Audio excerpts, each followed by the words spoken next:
Assalamualaikum warahmatullahi wabarakatuh. Teman-teman, kembali lagi di channel YouTube saya, Khairun Imam. Gimana nih kabar kalian? Semoga kita semua selalu diberi kesehatan, kemudahan, dan juga limpahan rezeki dari Yang Maha Kuasa. Nah, di video kali ini kita akan menyaksikan beberapa tayangan yang sangat menarik dan juga sangat-sangat mengejutkan. Di mana Ahmad Khozinuddin, pengacara kondang yang sekarang mulai naik daun secara perlahan setelah tenggelam karena Refli Harun, sepertinya tidak terima dan protes kepada Polda Metro Jaya karena Polda Metro akan segera mengumumkan P21.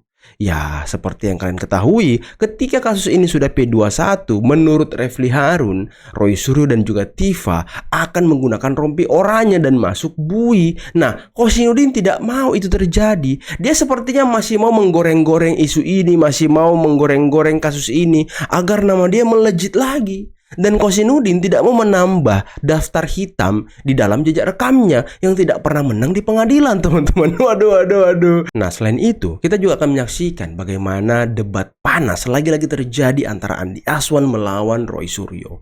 Ini kalau orang ini ketemu pasti kayak Tom and Jerry, teman-teman. Cakar-cakaran, kejar-kejaran. Tapi yang menarik, ada strategi yang sedang dijalankan Roy Suryo untuk mengulur P21 ini dengan melapor ke lembaga negara lain, melapor ke Barreskrim, dan lain sebagainya. Karena memang tujuan mereka tidak ingin sampai ke pengadilan. Mereka hanya ingin omong-omong di luar, mereka hanya ingin konferensi-konferensi pers, menyerang psikologi Pak Jokowi, dan ingin menghancurkan kehidupan Pak Jokowi. Itu yang mereka inginkan, makanya orang-orang ini tidak akan mau masuk sampai pengadilan. Tapi sebelum kita mulai, jangan lupa like, subscribe, dan share. Dan tanpa perlu berlama-lama lagi, mari kita mulai videonya berikut ini. Kami tidak bisa untuk menghindari praduga bahwa keluarnya informasi berkaitan dengan penyidikan entah P21, entah berkas yang keluar, itu adalah bagian dari yang disetujui oleh penyidik, karena yang bisa mengakses barang bukti hanya penyidik dan jaksa, bukan orang-orang di luar itu, entah Bazar, entah kubu Jokowi. Tapi kan hari ini kita seolah-olah dikonstruksikan bahwa kasus sudah demikian, P21, sudah ada berkas, sudah ada jaksa. Padahal itu pelanggar, dan pelanggaran itu tidak akan terjadi kalau aparat kepolisian selaku penyidik tidak membocorkan informasi itu.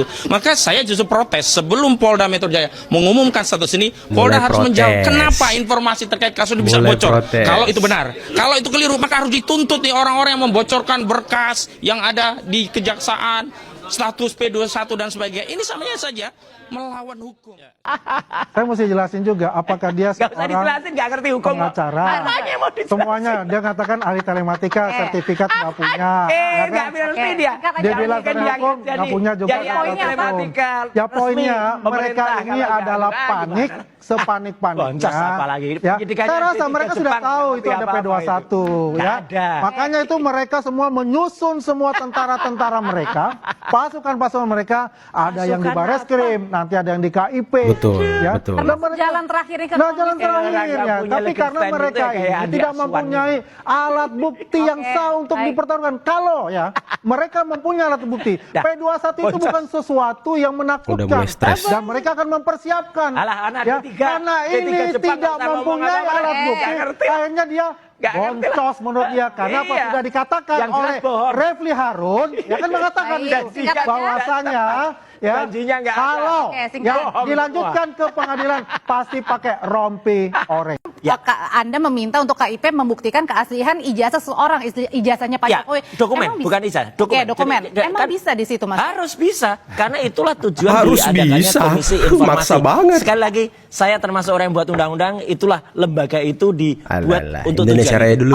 Oke, nah sebelumnya kan kalau dari Barreskrim sendiri sudah sudah mengumumkan bahwa ijazah Jokowi ini otentik ya melalui Barreskrim Mabes Polri.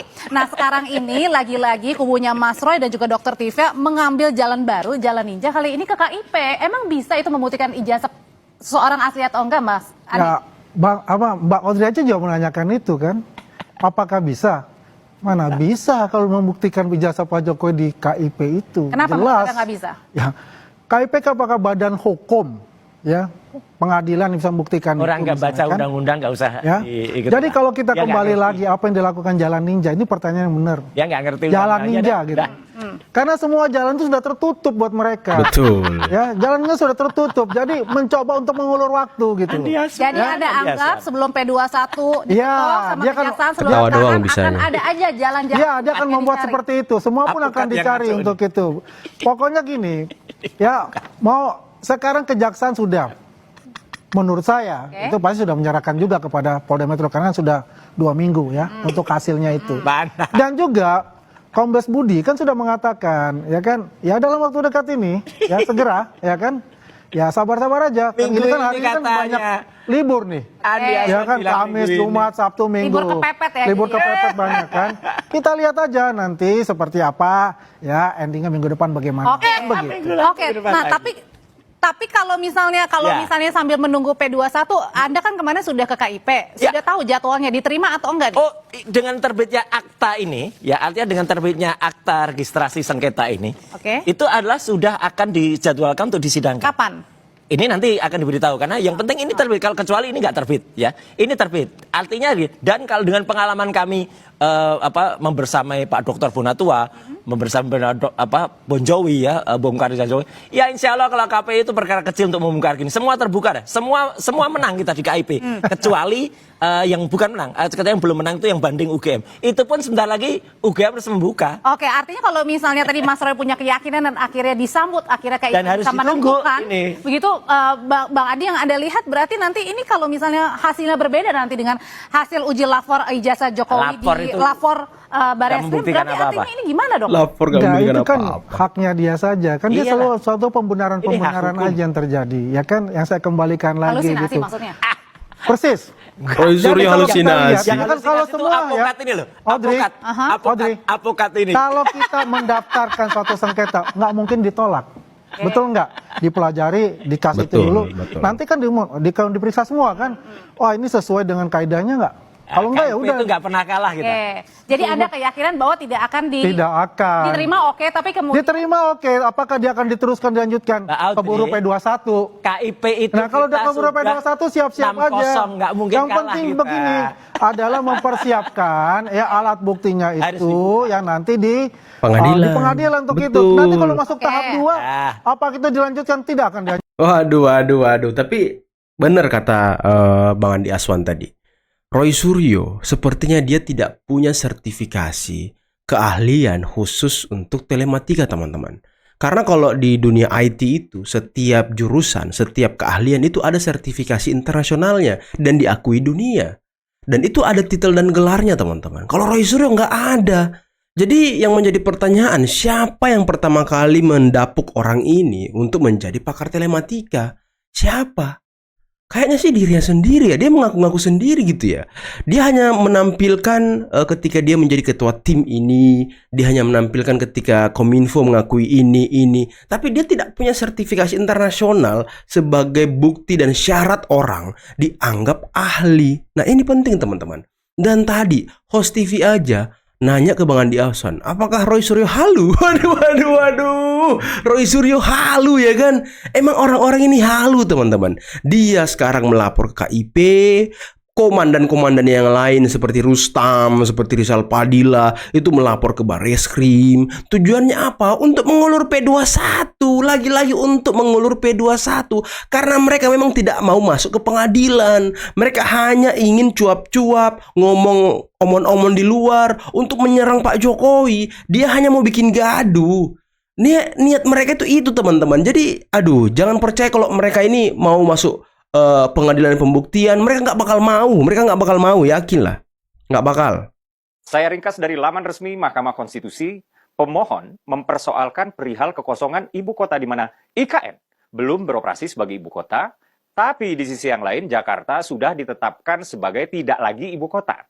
Lalu gugatan pemohon tersebut ya ditolak MK karena sebetulnya semuanya udah jelas. IKN sudah ditetapkan sebagai ibu kota dan proses pemindahan akan ditandai dengan Kepres.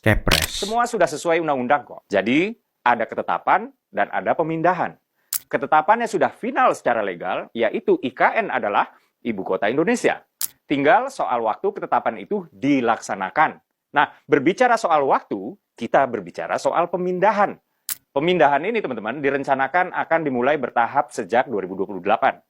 Rencana pemindahan ini sudah menjadi peraturan formal dengan diterbitkannya Perpres atau Peraturan Presiden nomor 79 tahun 2025 tentang pemutakhiran rencana kerja pemerintah tahun 2025. Banyak media yang menuliskan, terutama di judul ya, bahwa MK tolak gugatan tentang IKN, ibu kota tetap Jakarta.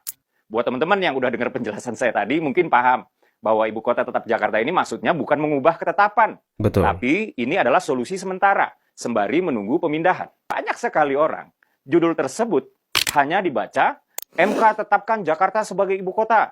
Seolah ada perubahan pada ketetapan yang tadi saya bilang. @JakartaTalk yang posting soal ini, dia bilang, berdasarkan putusan terbaru per 12 Mei 2026, Mahkamah Konstitusi menegaskan bahwa Jakarta ibu kota negara. FYI, anggaran untuk IKN per 2025 aja udah 75 triliun. Terus nggak jadi apa-apa. Bisa bangun berapa banyak sekolah itu harusnya. Sambil menampilkan 3 emotikon orang menangis-nangis sedih. Hujatan dan penghakiman pun ya datang dari mana-mana merespon cuitan ini. Pertama, datang dari pegiat media sosial yang sering wirawiri di TV, yaitu Mas Semi, pemilik akun @NotASlimBoy. Dia bilang, kebijakan yang salah begini. Kalau pakai logika beberapa kasus, sekarang bisa dikriminalisasi. Wah, ada juga dari sutradara film agak lain, Bang Muhad Kli, Aco, ya, dia bilang, enak memang menghambur-hamburkan uang. Dan ada juga dari presenter olahraga, Mbak Mutia, pemilik akun @mutia911. Dia bilang, yang ini udah jelas putusan, bahwa nggak jadi apa-apa, nggak ditangkep. Halo, kita hidup di era 3 rezim digital. Rezim clickbait, rezim viralitas, dan rezim algoritma. Rezim clickbait adalah ketika media nasional kita kerap menaruh judul bombastis untuk meraup klik. Karena dari sana mereka mendapatkan keuntungan dari AdSense. Rezim viralitas adalah ketika influencer-influencer menggelindingkan lagi framing dari judul media yang bombastis tersebut dengan komentar yang mengaduk emosi demi menjadi viral atau demi viralitas. Dan ketika emosi kita sudah diaduk, lalu rezim algoritma akan semakin mengaduknya lagi dengan hanya menampilkan postingan sejenis yang telah mengaduk emosi kita. Hasilnya, DFK. 2 hari lalu dalam sebuah taping di acara Total Politik, saya diperlihatkan sebuah video yang berisi dialog antara Profesor Saiful Mujani dengan Todung Mulya Lubis. Dan di sana, Saiful Mujani bilang bahwa dia ingin menjatuhkan Prabowo Subianto karena menilai Prabowo Subianto tidak kompatibel, tidak layak untuk hidup di alam demokrasi. Dan karena ada ide untuk kembali ke Undang-Undang Dasar 1945 itu jadi masalah buat dia. Dan karena itu jadi masalah buat dia, dia pikir itu juga jadi masalah buat bangsa, sehingga mengkhianati cita-cita reformasi. Dan oleh karena itu Prabowo Subianto harus diturunkan di tengah jalan. Pak Prabowo kalau tidak taat seperti ini, turun. Itu poin saya, Bang. Ya. Dalam kata-kata sebenarnya kesimpulan saya di sana. Gitu. Di halal-bihalal itu. Di halal-bihalal itu. Ngeri. Jadi udah ada di kepala saya, ada yang fundamental, yang salah pada Pak Prabowo. Anda tidak sanggup hidup dalam alam demokrasi. Dan baru saja, saya mendapatkan kiriman di grup Persepi, kuliah umum, yang disampaikan oleh Profesor Saiful Mujani, yang kemudian diberi judul dalam video YouTube-nya, Mengapa dan Bagaimana Cara Menurunkan Prabowo Subianto. Lagi-lagi ini kan berarti nggak tobat ini.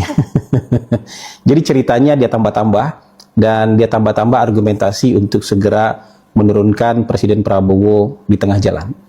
Jadi teman-teman, kita nih sekarang memang berhadapan dengan orang-orang yang mengaku sebagai pejuang demokrasi, tapi mereka sendiri sebenarnya tidak percaya dan tidak yakin dengan demokrasi yang mereka perjuangkan itu. Nggak percaya dengan nilai-nilai dan mekanisme demokrasi itu sendiri. Jadi kayaknya mereka percaya dengan demokrasi kalau sesuai dengan keinginan mereka hasilnya. Tapi kalau hasilnya tidak sesuai dengan keinginan mereka, mereka nggak percaya dengan mekanisme demokrasi sama sekali. Dan oleh karena itu, orang yang mereka tidak yakin itu, orang yang mereka tidak setuju itu harus diturunkan di tengah jalan. Ini kan memang orang yang ia secara naluriah, secara natural ngerasa paling paten, sehingga pintar, mereka yang berhak menilai seorang ini layak atau tidak hidup di alam demokrasi. Saya ini dekan Fakultas Hukum, tetapi kok diundang ke acara Menteri Pertanian? Saya bilang. Wah, ini menarik nih. Oh, ini gara-gara Ferry Amsari nih. Waduh, Ferry Amsari. Sawah yang 800.000 itu di mana? Berapa banyak yang panennya berkali-kali lipat sehingga menyukseskan swasembada beras. Kita ini mau data oleh negara. Publik ini punya kelemahan Mas Iman. Jadi harapannya negara yang terbuka supaya kita bantu cross check.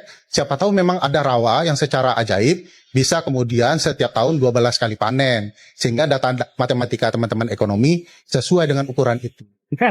Kenapa data kamu itu kamu bilang tidak sama dengan data Pak Menteri? Kalau tidak sama berarti datanya ada dua, minimal ada dua. Kita lihat kondisi faktual di lapangan. Kalau datanya itu mengatakan bohong, berarti akan ada petani marah-marah. Akan ada masyarakat kelaparan. Nah ini bagaimana kelaparan badan saya sebesar ini? Makan terus kerjanya Pak Menteri, ya kan? Jadi Pak Menteri salah juga undang saya sebenarnya. Jadi Bapak Ibu sekalian, saya kira 2 kali kita melakukan lebaran, itu semuanya tidak ada yang mengatakan kita kekurangan pangan, tidak kurang beras. Kalau harga naik di beberapa tempat, saya kira itu biasa. Tetapi bagi kita, ini adalah bagian dari bahwa menjaga negara ini memang tidak cukup soal data. Tetapi kita harus menunjukkan bahwa hal-hal baik itu juga harus diberi hadiah. Hal-hal yang baik, yang positif itu harus diberitakan. Jangan hanya soal-soal yang negatif diberitakan. Nah memang kawan-kawan wartawan mengatakan the bad news, it's the good news. But the good news is not a good news juga. Jadi oleh sebab itu saya kira semua juga harus diberitakan. Artinya Pak Menteri mengatakan kalau ada mafia kita berantas, itu diberitakan.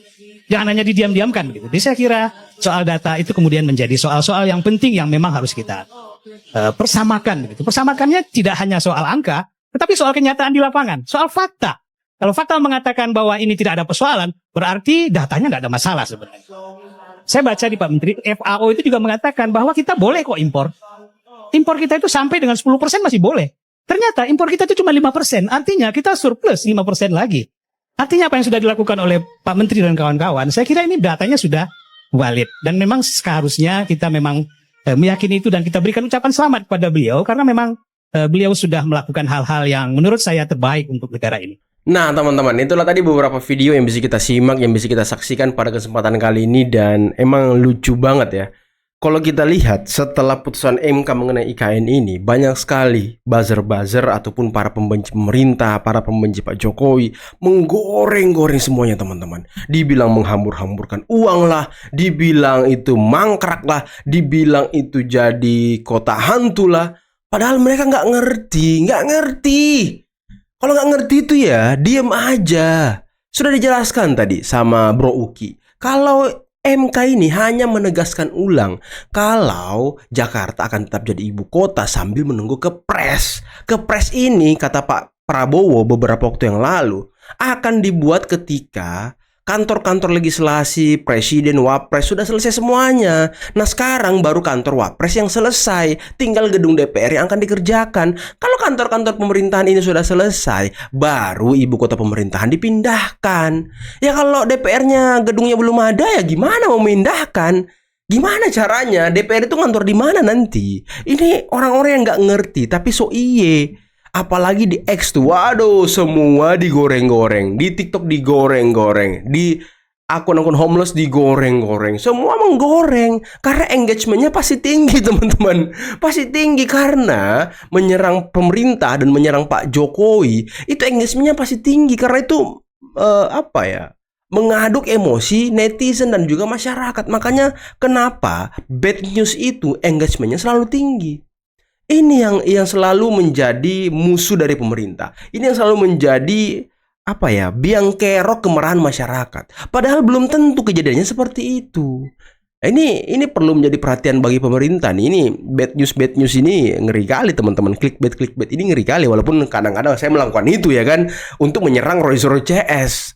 Tapi ya gimana ya, Roy Suryo aja tidak mau masuk pengadilan teman-teman, takut ke pengadilan karena sebenarnya bukan takut teman-teman. Kalau saya lihat ya bukan takut, cuman memang tidak ada niat untuk sampai ke pengadilan. Karena tujuan utama mereka, lagi-lagi udah 3 kali nih saya sampaikan, untuk menghajar pribadi Pak Jokowi, untuk menghancurkan harkat martabat Pak Jokowi, agar masyarakat itu semakin benci terhadap Pak Jokowi.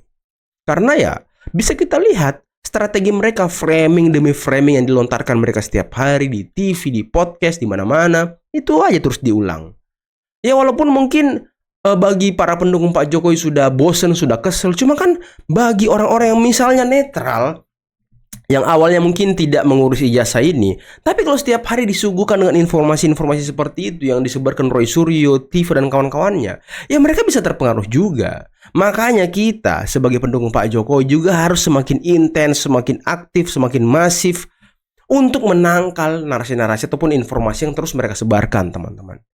Karena ya isu yang mengenai ijazah ini sebenarnya tidak ada yang baru. Semua isu lama yang didaur ulang, diputar aja. Ya sekarang gerakan mereka lapor ke Barreskrim mengenai pasar pramuka, lapor ke KIP. Padahal tujuannya apa? Untuk mengulur waktu.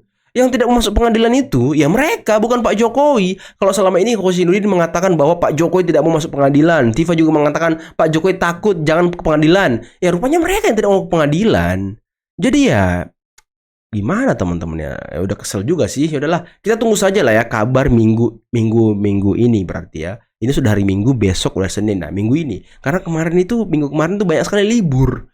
Banyak sekali tanggal merah. Jadi agak sulit ya. Mungkin minggu inilah kita akan mendapatkan kabar baik. Oke? Mungkin cukup sekian dulu video kali ini. Jangan lupa like, subscribe dan share videonya. Akhir kata, billahi taufiq wal hidayah. Assalamualaikum warahmatullahi wabarakatuh. Bye bye.